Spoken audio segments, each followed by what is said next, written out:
A 50-year-old confirmed atheist finding God. How did that happen?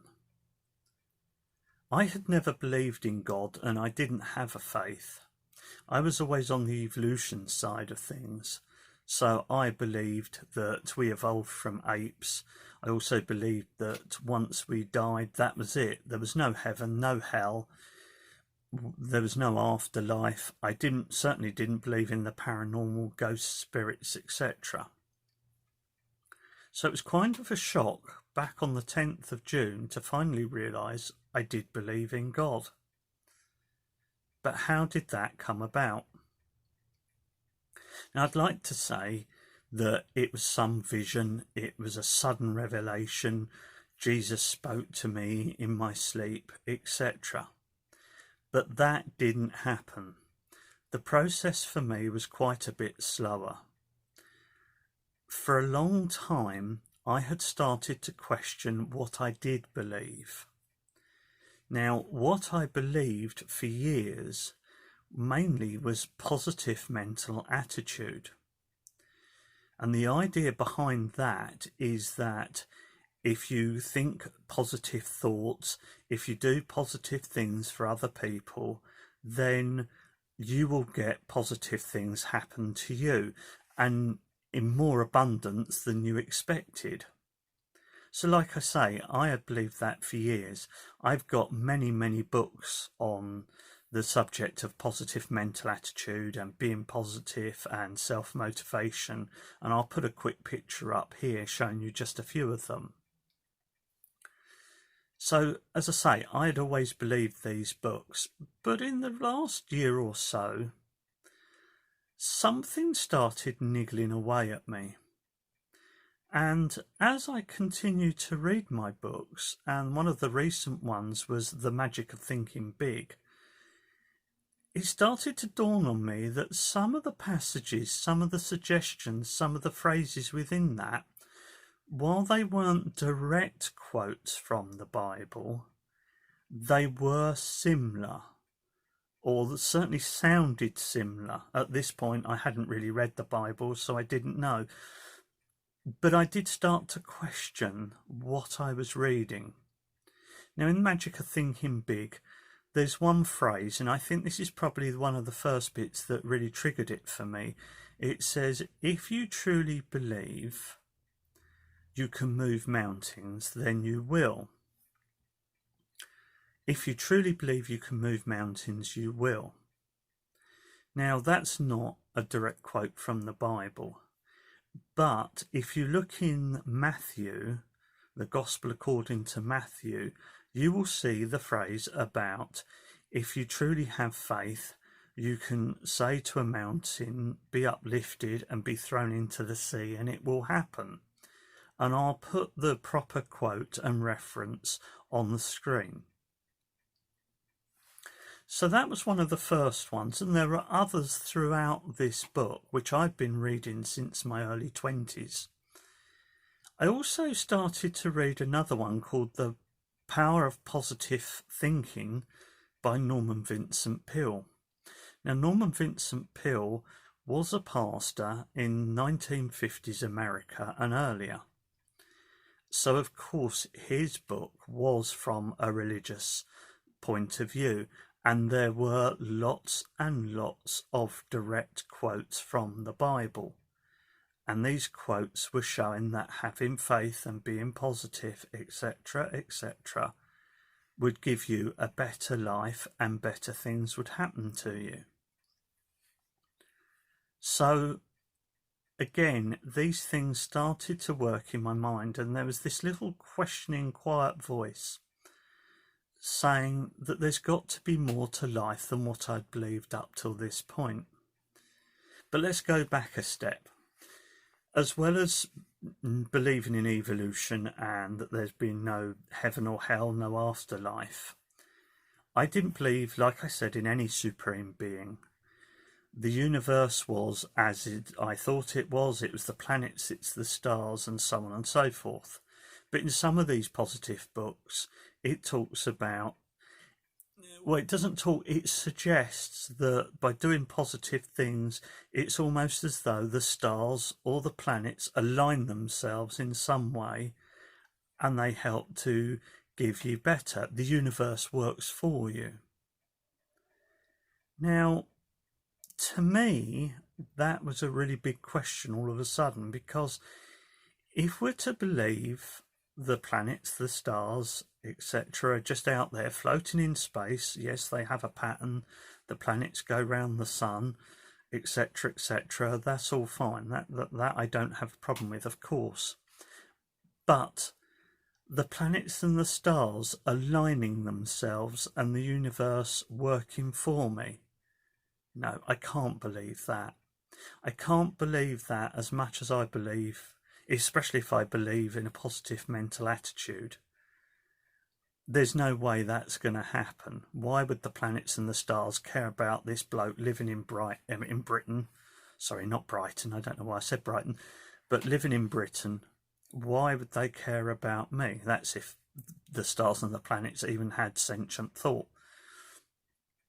So these thoughts and questions kept coming into my mind, so I started to read more, and I downloaded a Bible app for my phone and I started to read the Bible. I also had a friend who I'd known for a couple of years who has a very strong faith, and I asked to speak to her about her faith, and she knew I didn't have a faith, but I promised her I wasn't wanting to ask her about her faith just to be critical or to try and prove her wrong.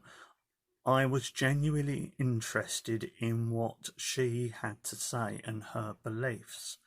And so we had several discussions, either face to face or over Messenger or whatever. And she explained to me how on several occasions in her life there were times when God had helped her, and this had helped strengthen her belief that God had helped her in her business and in her personal life. And from what she was saying, there was no other explanation for how this could have happened. So again, more and more questions are flooding my mind.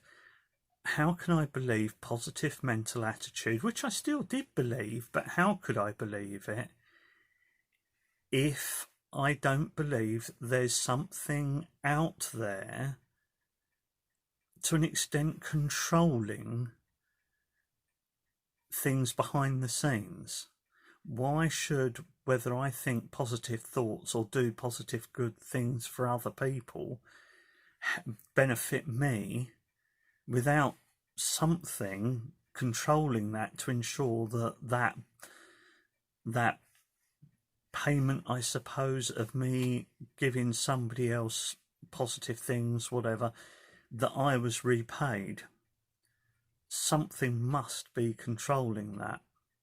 So I read more, I looked in the Bible more, and in the end I came to the realization that the only way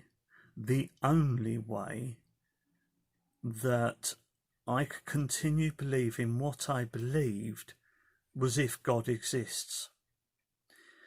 And it was at that point, it was like a real change, and suddenly I had this focus that I thought I had in the past by believing in positive mental attitude, etc., etc. But this focus was far, far stronger. And I'm not going to say it came over me in a wave or anything like that, but it did feel like things made sense. So, where am I at now? Well, the realisation was the 10th of June, and the day I'm recording this is the 24th of August 2020. So, what's happened in between? I've started to pray every day. I go to church each week, which was great once they reopened here again in England. I read the Bible most days, and I do Bible studies. I also look at things on the internet and YouTube and research more around my faith and how to be a better Christian. And there's also been at least 2 times when God has helped me or given me a signal that I need to do something. And I'm going to tell you about those.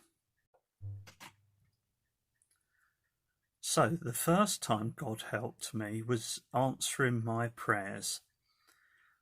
I'm a self-employed typist. I work for businesses, researchers, companies, etc.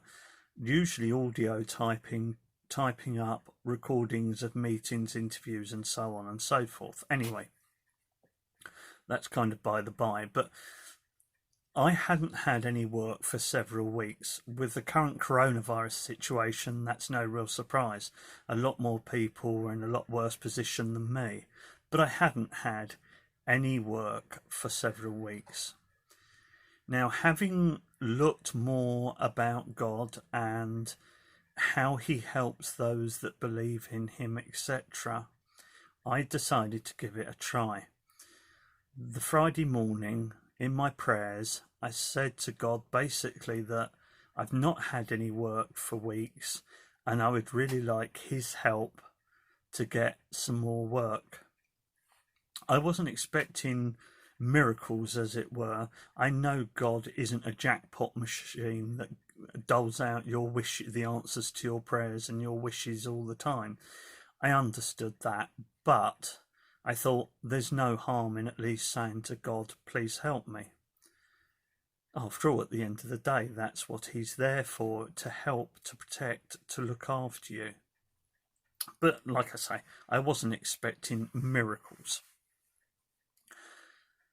By lunchtime that same day, I had 2 contracts come in. They were from a regular client, but they hadn't used me for some time.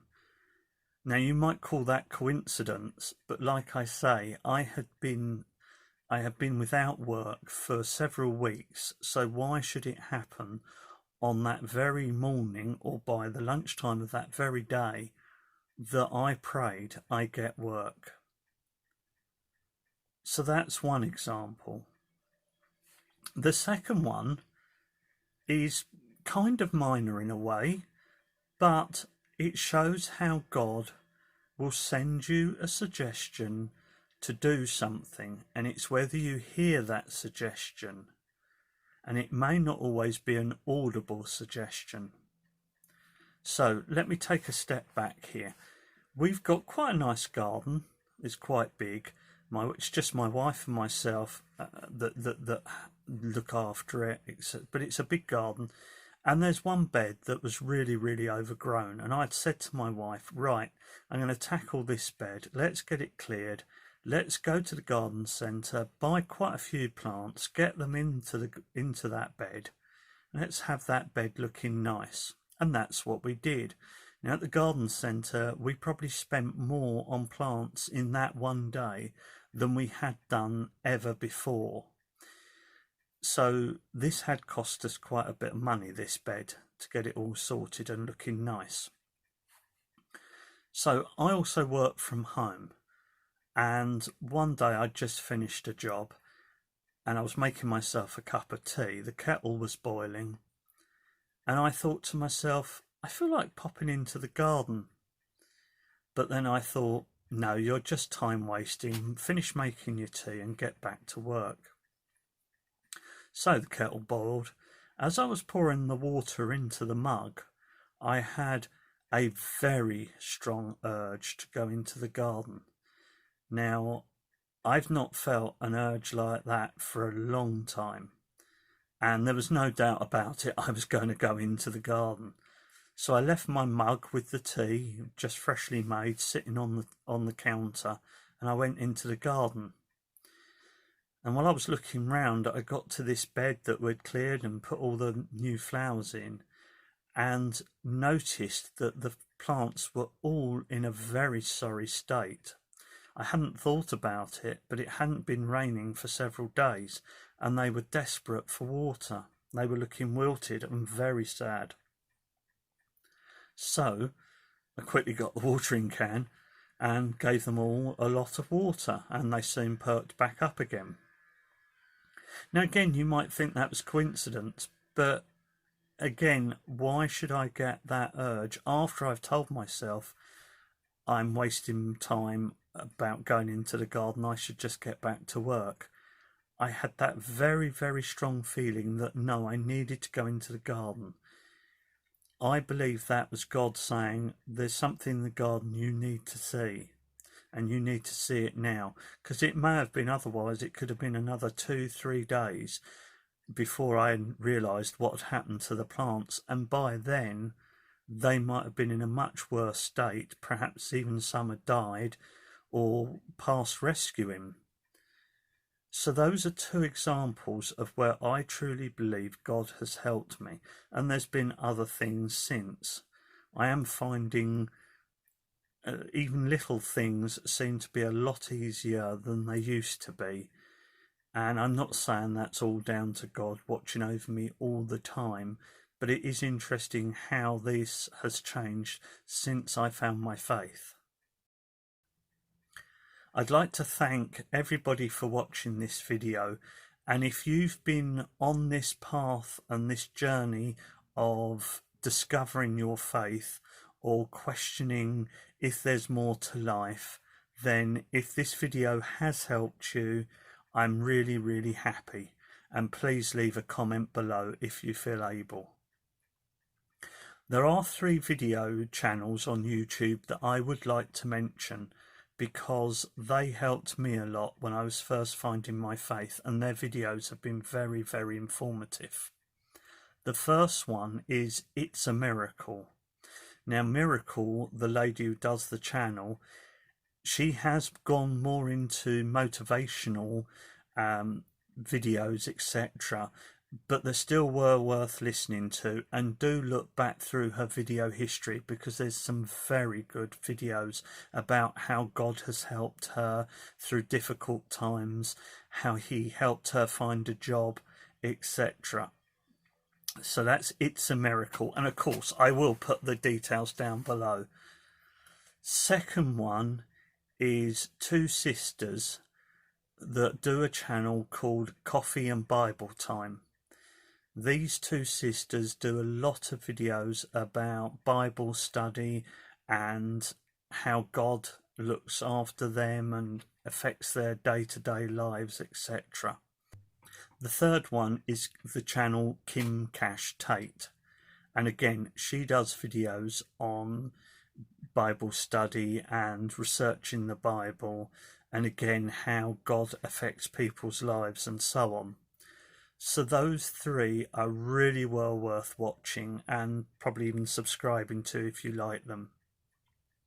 So again, thank you very much for watching this video. I do hope you have a good day. I do ask God to look after you, protect you, and keep you, your families and your loved ones safe.